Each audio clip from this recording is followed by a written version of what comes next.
I decided to start my roof truss repair that they damaged when they installed my house 27 years ago. They built my house, I mean. I'm going to pull all these off because you can't hammer them once they're wrecked like that. And I'm going to sister 2x4s with liquid nail along the edges. And then I'm going to use 3-inch deck screws every 10 inches in the 2x4. And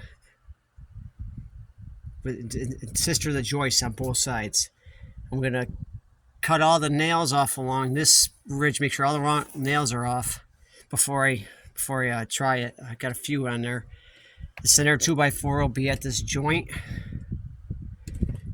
and these other aren't as bad.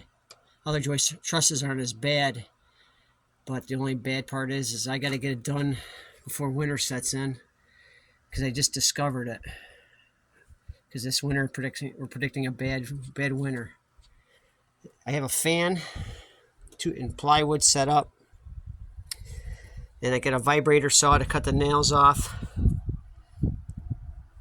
My knee pads, of course, and N95 mask, dust mask, and it's only 105 up here, so it's not too bad. It doesn't 106 now almost, so it's not too bad.